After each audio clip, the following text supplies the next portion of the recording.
माँ, तुम घर किससे पूछ के बेच रही हो? विमला जी की आदत थी कि सुबह उन्हें गर्म पानी चाहिए होता था, इसीलिए सुबह से 2 बार उठकर कमरे के बाहर निकल कर आकर देख चुकी थी, लेकिन अभी तक बहू रश्मि और बेटा राजेश उठे तक नहीं थे।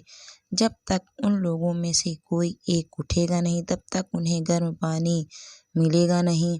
बात ये नहीं थी कि विमला जी गर्म पानी कर नहीं सकती थी, बात यह थी कि बहू रात को रसोई का काम खत्म कर रसोई में ताला लगा देती थी। अब जब तक ताला खुलेगा नहीं, विमला जी को गर्म पानी मिलेगा नहीं। आखिरकार घड़ी में जब 10 बज गए और विमला जी से रहा नहीं गया, तो उन्होंने हिम्मत करके बेटे के कमरे का दरवाज़ा खटखटाया।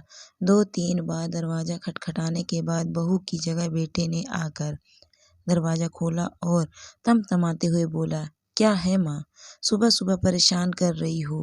बेटा, मुझे गर्म पानी चाहिए था। रसोई में ताला लगा हुआ है, तो तुम रसोई का दरवाज़ा खोल दो ताकि मैं गर्म पानी कर सकूं। एक दिन गर्म पानी के बगैर नहीं रह सकती हो क्या माँ?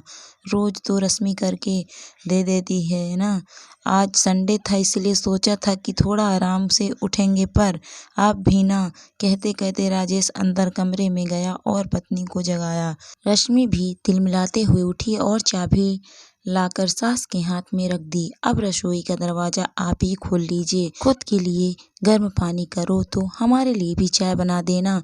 जल्दी, नींद खुलने से सिर दर्द होने लगा है मेरा। कभी कोई सास खुश हुई है क्या अपनी बहू को सोता देखकर? इन सास लोगों का बस चले तो बस बहू को मशीन बना कर रख दे। रश्मि बड़बड़ाती हुई वापस जाकर पलंग पर लेट गई। आखिर विमला जी ने जाकर रसोई का दरवाजा खोला, खुद के लिए भी पानी गर्म किया और बेटे बहू के लिए चाय बनाकर उन्हें देकर आई। गर्म पानी लेकर अपने कमरे में आई ही थी कि 4 साल का पोता चिंटू जाग गया।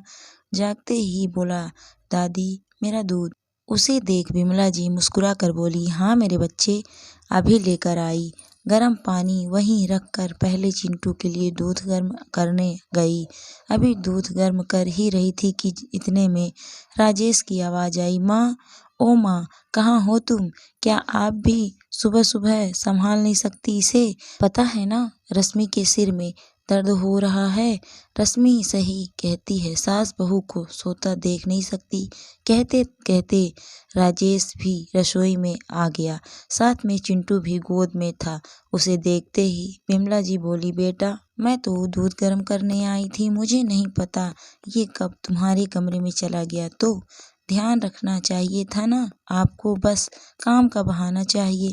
मानता हूँ कि आप सास हो, पर बहू को भी तो इंसान समझो।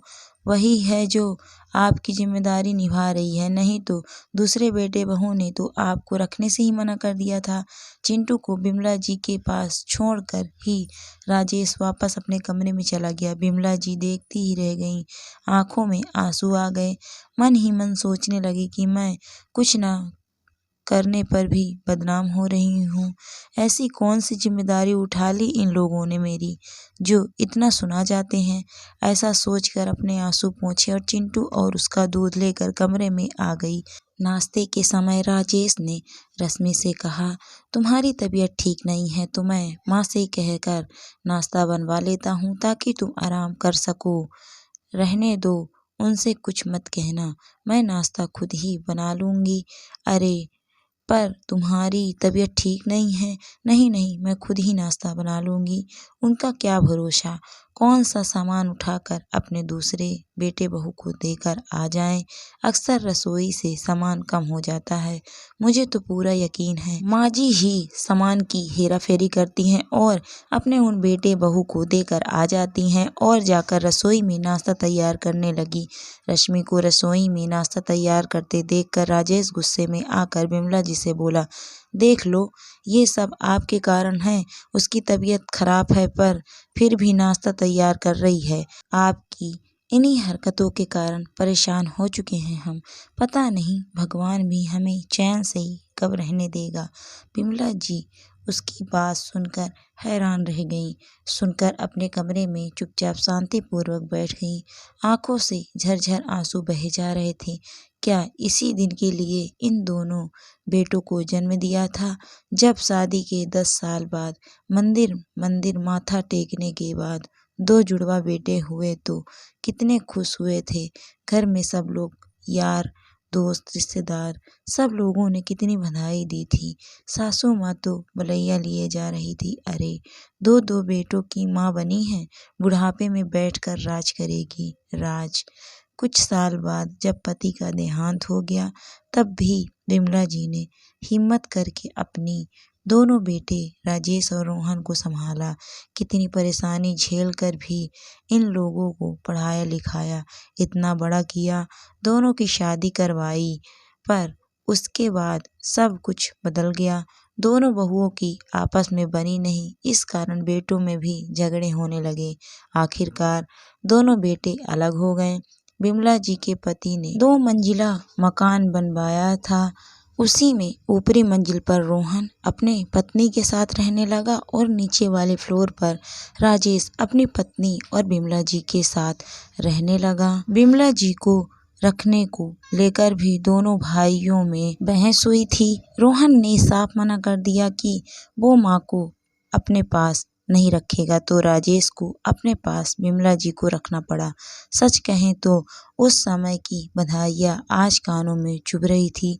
थोड़ी देर बाद राजेश कमरे में आया और नाश्ते की प्लेट विमला जी के सामने टेबल पर रखते हुए ये यूं कहे पटकते हुए बोला, लो नाश्ता कर लो। आखिर एक बहू को ही परेशान करते जाओ, दूसरे से कोई लेना देना ही नहीं है। विमला जी को राजेश की बात बहुत बुरी लग रही थी। उन्हें ऐसा लग रहा था जैसे नाश्ते की प्लेट उन्हें चिढ़ा रही है। ऐसा खाना भी किस काम का जो तिरस्कार करके दिया जाए। आखिर विमला जी ने उस नाश्ते की प्लेट को हाथ भी नहीं लगाया। आखिरकार विमला जी ने काफी सोचा और सोच समझकर वो एक निर्णय पर पहुंची। शाम को रोहन अपनी पत्नी के साथ बाहर कहीं घूमने जा रहा था। राजेश और रश्मि भी बाहर खड़े हुए थे कि तभी एक प्रॉपर्टी ब्रोकर उनके घर पर आया। उन्हें देखकर चारों बेटे बहू हैरान रह गए। उसने आते ही पूछा, क्या मैं विमला जी से मिल सकता हूँ?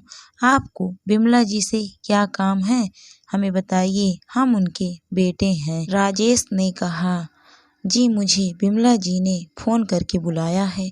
सब एक दूसरे को हैरानी से देखने लगे। इतने में विमला जी अंदर से आईं। क्या आप ही विमला जी हैं? जी मैं ही विमला हूँ। आप? जी आपने सुबह फ़ोन किया था मकान को बेचने की बात करने के लिए। अरे हाँ, मैंने ही आपको फ़ोन किया था। इससे पहले विमला जी आगे कुछ कहती, राजेश बोला, कौन सा मकान बेच रही हो आप? हमसे पूछे बगैर आप ये निर्णय कैसे ले सकती हो? मकान बेच दोगी तो हम कहाँ जाएंगे? रोहन ने भी कहा, कभी मेरे बारे में सोचा था कि मैं कहाँ रहूंगी, कैसे रहूंगी? सुनाने में तुम लोग तो मुझे कोई कसर नहीं छोड़ते हो। मकान तो मेरे पति का बनाया हुआ है, मेरे नाम पर है, फिर किस हक से मकान में हिस्सा मांग रहे हो? पर माँ जी समस्या क्या है? मकान को बेच दोगी तो आप उन पैसों का करोगी क्या? रश्मि ने कहा, सोच रही हूँ कि वापस गांव चली जाऊं, जहां से जिंदगी की शुरुआत हुई थी, वहीं जाकर अपनी जिंदगी के अंतिम दिन देखूं। इसीलिए मैं मकान बेचकर गांव में ही जमीन खरीद रही हूँ और वहीं रहूंगी। फिर हम लोगों का क्या होगा? छोटी बहू ने कहा, मुझे नहीं पता, तुम लोगों के तो हाथ पैर चलते हैं और उससे भी तेज जवान चलती है। अपने आप कमाओ और अपनी प्रॉपर्टी बनाओ, बाकी मुझे नहीं पता। माँ तुम इतनी स्वार्थी कैसे हो सकती हो? राजेश और रोहन एक साथ बोले। जो भाई एक दूसरे की शक्ल देखना पसंद नहीं करते थे, आज एक साथ हो गए थे। माँ को महानता का चोला मत पहनाओ। जैसे बेटे स्वार्थी हो सकते हैं वैसे ही माँ भी स्वार्थी हो सकती है, और तुम जैसे बेटे हो तो माँ ऐसी ही होनी चाहिए। मैं यह मकान बेच रही हूँ और यह मेरा अंतिम निर्णय है। तुम लोग अपना बंदोबस्त देख लो, कहकर बिमला जी उस ब्रोकर को मकान दिखाने चल दी। कुछ महीने बाद वो मकान बिक गया और बिमला जी गांव में एक मकान लेकर वहीं रहने लगी। फ्री टाइम वहाँ बच्चों को पढ़ाती थी और गांव के शांत वातावरण में अपनी जिंदगी जीती थी। अब उनको किसी की जली कटी और तिरस्कार भरा भोजन नहीं खाना पड़ेगा। यहाँ वो अपनी मर्जी से रहती थी और वो बिमला जी भी बहुत खुश थी, क्योंकि यहाँ कोई रसोई में ताला नहीं लगता। वो खुद की मालकिन थी।